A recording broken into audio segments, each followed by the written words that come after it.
this reminds me of when I filmed around town, all around town, filmed. Anyway, I've been cooped up homesick with a spring virus, and so I'm out this morning. Nowhere to go, nothing to do. I just have a cup of tea on my mind. I know these are relatively common wherever you are around the world, but I don't see many of them, and so it's pretty cool. Hopefully it... Oh! No way, is that 15? 15, shout out for the Fixie kids. Yeah, hopefully that stays in good nick for a while.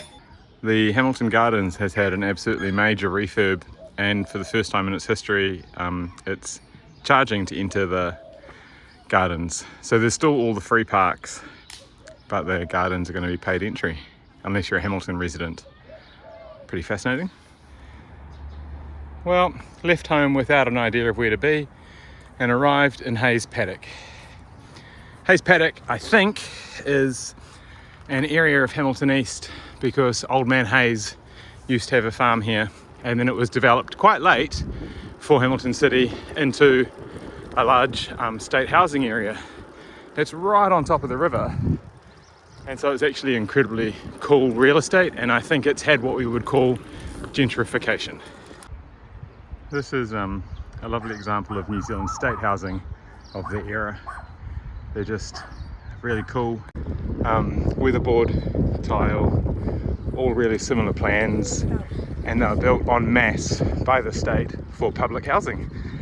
But as I said, it's in a really cool area by the river, and so there's this prestigious real estate, and then this section here was built modern townhouses.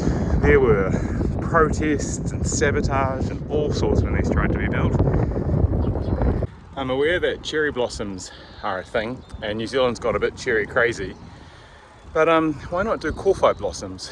The yellow flower over here that you'll just see is kawhai, a New Zealand native. Tui, a nectar eating native bird, love it. And so we should have just boulevards of kawhai trees, in my humble opinion. And I will stop banging on about the architecture soon, but this is more examples of state housing. These ones will be brick or weatherboard again. These will be semi-detached or duplex units. And this is Wellington Street Beach. There used to be a jetty here where I learnt to do bombs. I could never manu, just a layback bomb for me, but on a summer's day it would be heaving here. I was tempted to grab a cup of tea at Hayes Common. Lovely cafe, but it's pretty busy this morning, which is a good thing. I say it's a good thing because New Zealand is in the midst of an economic slowdown, and hospitality doyens have said they have never ever seen it like this. Okay, one more shot about the architecture. Isn't it lovely? You can see why people wanted to protect the subdivision from new development. One more, green slate house. The poshest thing in Hamilton. Oh, apart from Sir William Gallagher's house. Crikey, but that's a new build.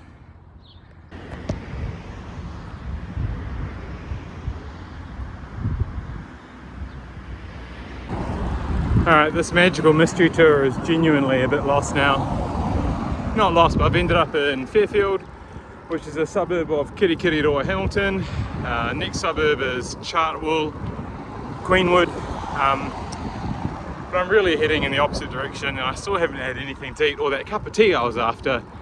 So we might head back down towards the river and start heading back towards home.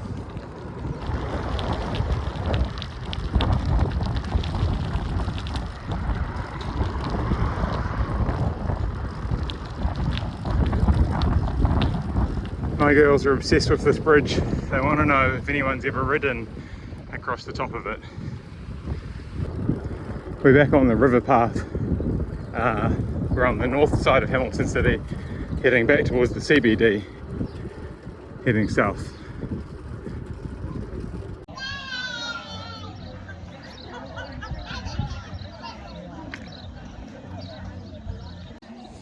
back at Hayes Common, but it's smashed still and I can't be bothered queuing for a table. So I'll fill the water bottle and we'll keep looking for that mythical cup of tea. I know I've cycled past 50 potential cups of tea, but my requirements are very specific today. My requirements are serenity. I can sit and watch my bike because I forgot a bike lock.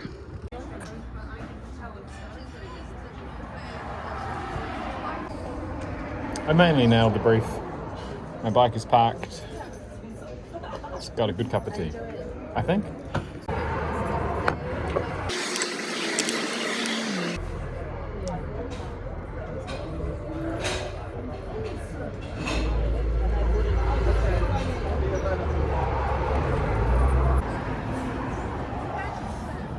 Don't know if you're still out there, Marcus, but Clean Plate Club.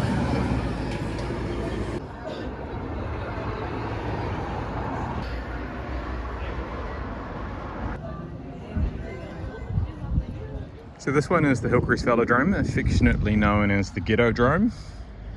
I think it's 333 meters, and I think it hosted a Pan Pacific Games once upon a time. Once upon a time. I'm on a fixed gear bike, it would be rude not to give the velodrome a lap.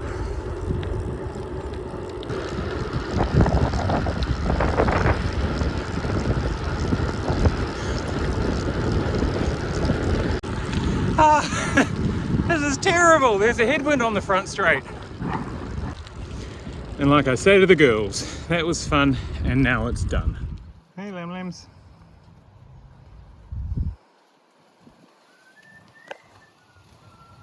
What am I talking about? It's been a month since a video. I've got 2 papers going on at uni, a busy period at work, and been sick, but am stoked to be out. Just really grateful for fresh air, sunshine, a bike path.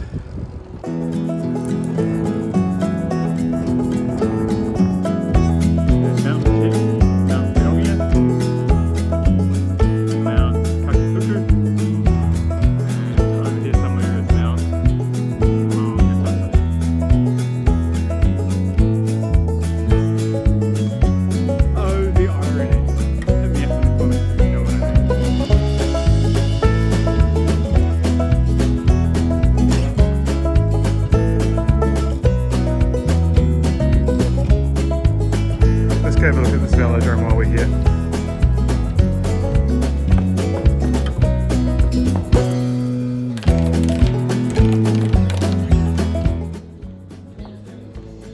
This one's 250 meters and most famously for me housed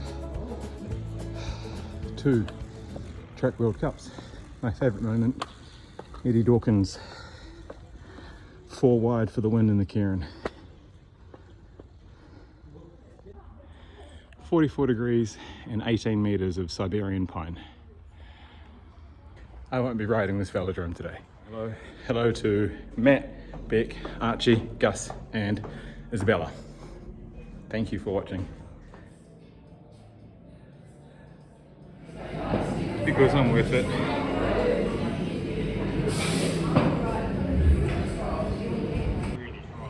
Walnut and caramel. Need a small axe.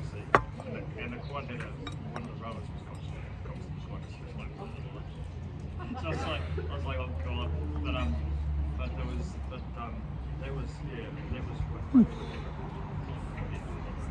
slipped down the hand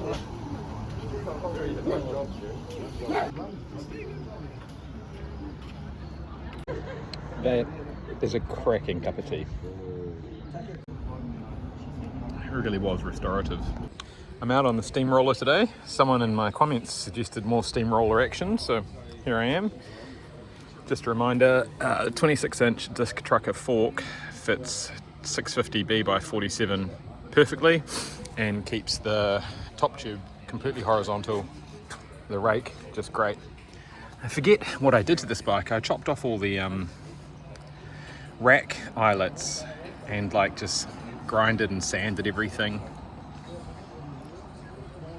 It's going great. It just rolls so nicely. I'm over the moon with it.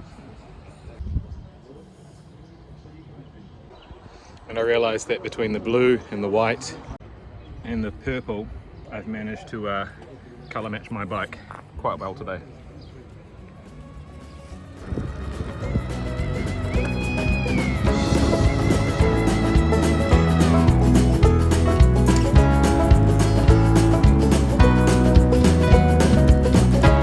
Alright, I'm nearly home, and so this one's for the Dust and Climb fans.